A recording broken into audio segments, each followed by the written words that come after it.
Assalamualaikum warahmatullahi wabarakatuh. Alhamdulillahi rabbil alamin. Wassalatu wassalamu ala asyrafil anbiya'i wal mursalin habibina maulana Muhammadin wa ala alihi wa sahbihi ajma'in. Man yahdillahu fala mudhillalah wa man yudlil fala hadiyalah. Qala al-musannifu rahimallahu ta'ala wa nafa'ana bi ulumihi fid dharain amin summa qala Babu islahi dzatil bayyin wan nahyi 'anil musaramati. Bermula ini bab yang menjelaskan kelebihan menjadi juru damai dan menjelaskan larangan bermusuhan. Dari Abu Ayyub Al-Ansari radhiyallahu anhu bahwa Rasulullah pernah mengatakan, tidak boleh seorang muslim tidak berteguran dengan muslim yang lain lebih dari 3 malam. Keduanya bertemu, yang satu buang muka, yang satu buang muka. Yang terbaik di antara keduanya adalah yang berinisiatif memulai salam. Bisa dengan ucapan salam, bisa dengan perbuatan yang menunjukkan kedamaian.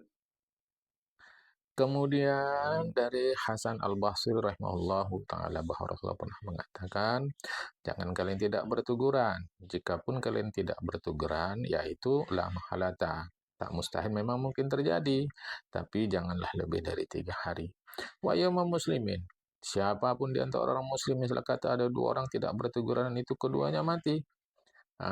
Keduanya mati dan tidak berteguran. Keduanya tidak berkumpul di dalam surga. La yajtami'ani, tidak berkumpul keduanya di dalam surga. Artinya tidak bertemu orang itu di dalam surga. Tidak bisa bertemu karena di dunia memang tidak mau bertemu. Maka di akhirat pun tidak bertemu. Itu ya. Masuklah, andai pun dia masuk surga, tak bertemu keduanya. Andai kata keduanya dengan keadilan Allah Subhanahu wa taala beradalah mereka di dalam neraka, ya akhirnya masuk ke dalam surga, mereka tidak bertemu.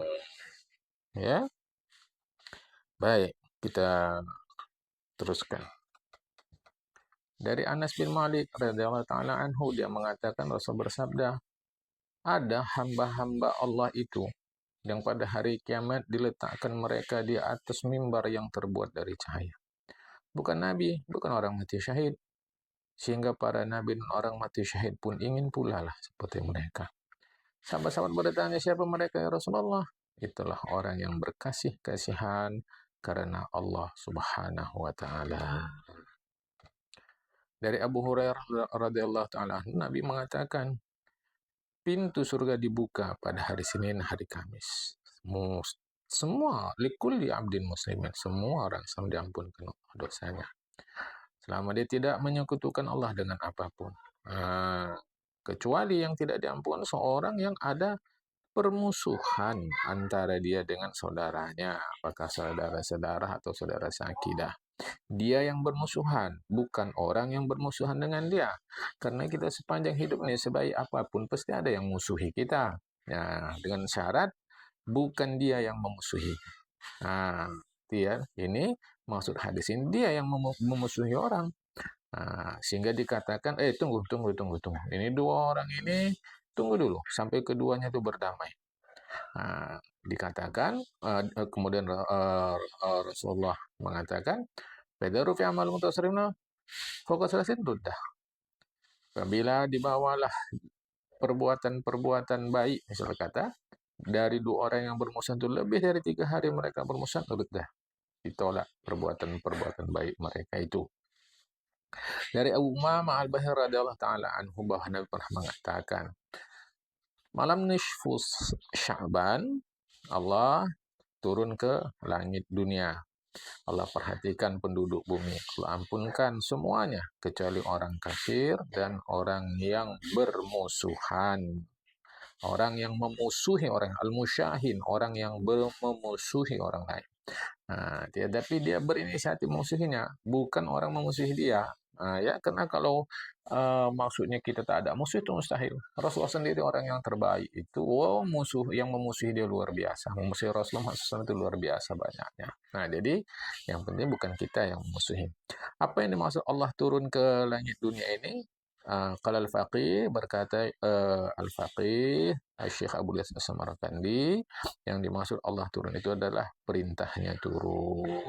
sebagaimana disebut dalam surat Al-Hasyr ayat 2. Ya, ini surah yang ke-59. Bismillahirrahmanirrahim. Fa'atahumullah min haitsu lam yahtasibu. Allah mendatangi mereka dari arah yang tidak mereka duga. Maksudnya yang datang kepada mereka adalah perintah Allah menghukum mereka. Ini ayat ini terkait dengan penghukuman. Kemudian diriwayatkan dari Anas bin Malik radhiyallahu anhu dari Nabi pernah mengatakan, ya, khamsatun dalam salat. Salatun. Ada 5 model manusia, salatnya tidak dianggap. Pertama, seorang istri yang dimurkai oleh suaminya dengan syarat kalau pemurkaan suami itu sesuai dengan syarak, sesuai dengan agama, ya. Kemudian seorang budak yang lari dari tuannya dengan syarat kalau tuannya benar dia salah. Kemudian orang yang memusuhi orang lain, dia tidak mau bertegur sapa dengan orang lain, itu lebih dari 3 hari. Kemudian orang yang hobinya minum khamar. Kemudian imam sholat, tapi makmumnya benci, tak suka, karihuna, membencinya. Ya, makmumnya membencinya. Ini tidak dipandang sholatnya, bukan tidak sah, tapi tidak dipandang. Kemudian dia mengatakan, maukah kalian kukabarkan, kuberitahu sedekah yang mudah yang disukai oleh Allah Ta'ala? Maulah ya Rasulullah, kata sahabat. Itulah juru damai. Apabila orang sedang berkonflik, memutuskan tali asih, tidak mau sambung rasa, ya. Kemudian dari Abu Darda anhu dari Nabi mengatakan, maukah kalian kukabarkan satu perbuatan lebih utama, lebih tinggi daripada tingkat puasa, sembahyang, sedekah? Oh, mau Rasulullah. Rasulullah jawab, Rasulullah dzatil bayyin idza taqata'u, macam tadi di atas, ya. Jadi juru damai. Diriwayatkan dari sebahagian sahabat Rasulullah Muhammad SAW radhiyallahu anhu bahwa sahabat mengatakan, siapa saja yang nggak sanggup melakukan 8 perkara, buat 8 perkara yang lain, supaya dapat dia kelebihan 8 perkara yang dia tidak sanggup kerjakan itu. Satu, ingin mendapatkan keutamaan sholat malam, tapi dia tidur. Nah, caranya besok siangnya jangan buat dosa. Insya Allah dapat. Siapa yang ingin mengerjakan puasa sunat, paham muftirun, tapi dia berbuka, tak sanggup misalnya kata melakukan itu, hendaknya jaga lidahnya dari tutur kata yang tidak dibenarkan agama.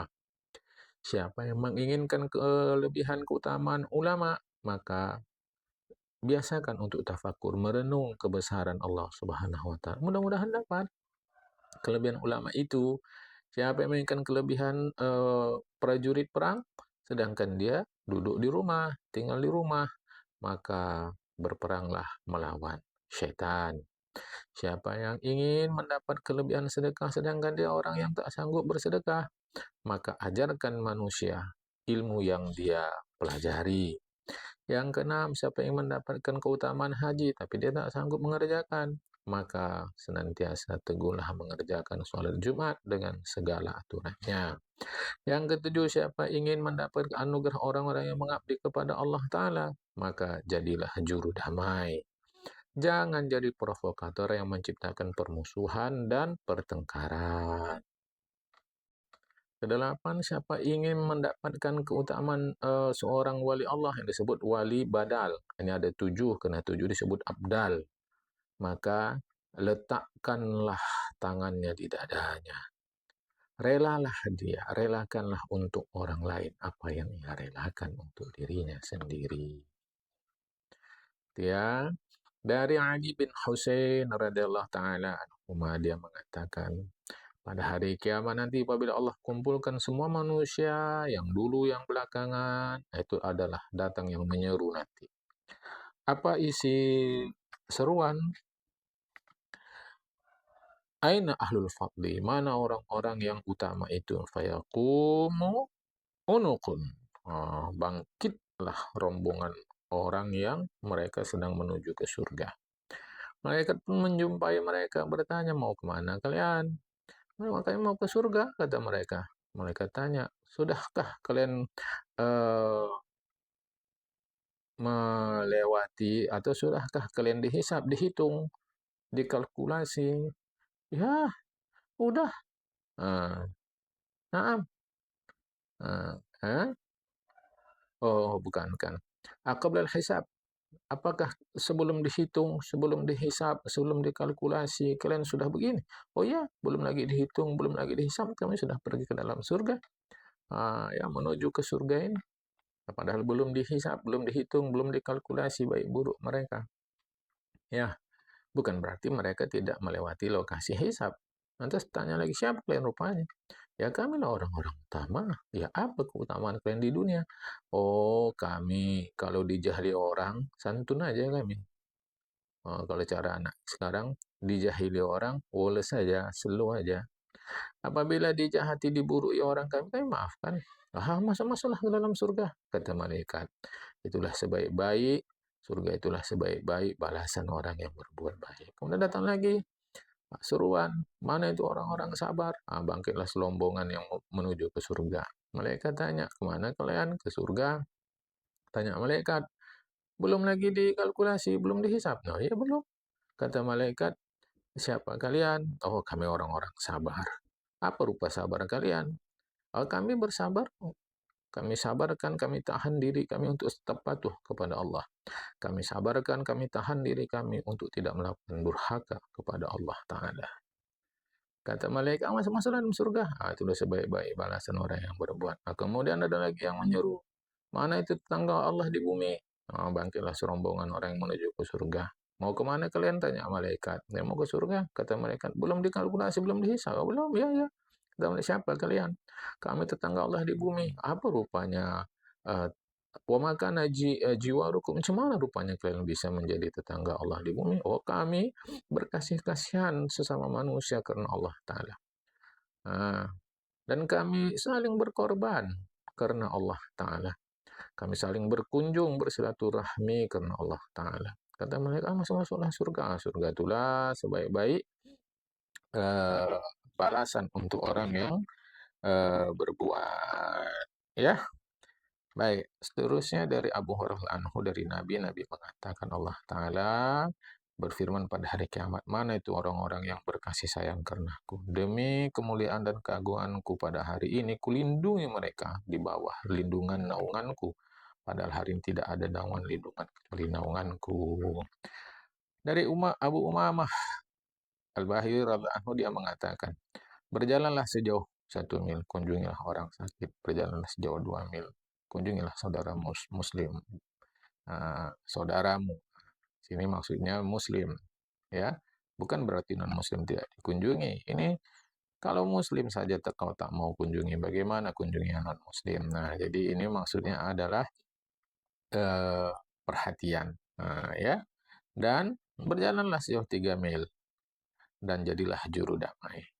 Dari Anas radhiyallahu anhu dia mengatakan, siapa yang mendamaikan antara dua orang yang berselisih paham Allah Ta'ala, akan anugerahkan untuk dia setiap satu kosakata yang dikeluarkan untuk mendamaikan itu, ibarat kata hadiahnya adalah memerdekakan seorang budak.